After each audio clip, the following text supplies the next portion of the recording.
You see, not everybody is destined to become a surveyor. You can be working in a survey company, you can be qualified civil engineer, or maybe you have done some courses in some college, or maybe you are ex-Navy. But that doesn't make you a surveyor. You see, surveyors are a rare breed. They are born and nurtured to become a successful surveyor. There are certain qualities a surveyor should have. The qualities like adapting to the situation, thinking out of the box, and always asking the right question. There is no particular way to define what the quality of a surveyor should be. There is no particular questions that I can ask and you can answer and you become a surveyor. No, it's not like that.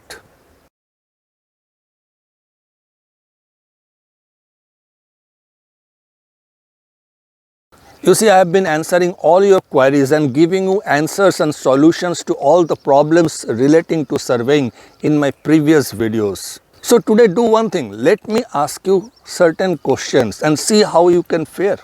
I'll not give you the answer. You have to be truthful and honest. Just remember, answering or not answering will not make you a surveyor or a non-surveyor.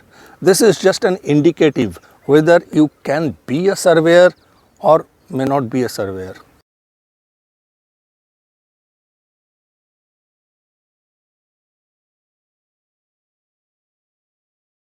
So let me see if you can answer this small indicative questions.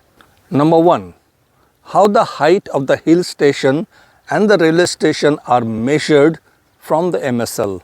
How they are measured. Question number 2. You are facing the setting sun. Which direction is south?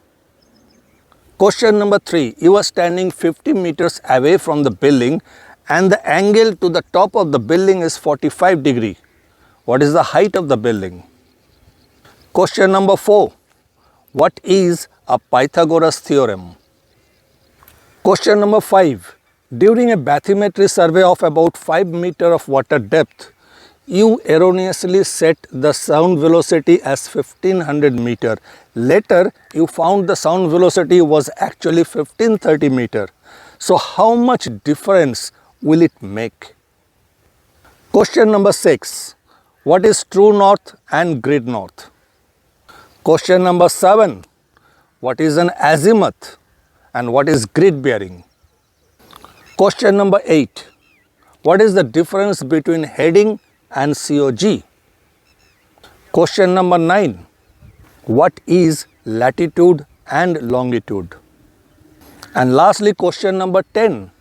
How GPS works, the working principle of GPS.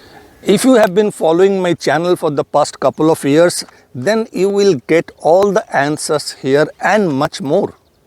I hope you have been able to answer all my questions. So, are you a surveyor? Let's find out. If you have been able to answer all the 10 questions honestly and correctly, then yes, you are a surveyor. If your score is 6 and above, then there is a bright chance you can make a good career in surveying. And if your score is 5 and below, it's not too late. Perhaps you should look for some other profession. Surveying may not be for you. No matter whatever is your education, your experience or your training level, to be a good surveyor, you need to have a common sense. Let me not discourage you. Have a look at the videos on my channel. Maybe someday we'll meet again and maybe you can be a good surveyor also. Let me know in the comments below how much you have scored. If you are a surveyor, give this video a thumbs up, and if you are not a surveyor and willing to be a surveyor, please visit my channel. Maybe you will find all your answers there.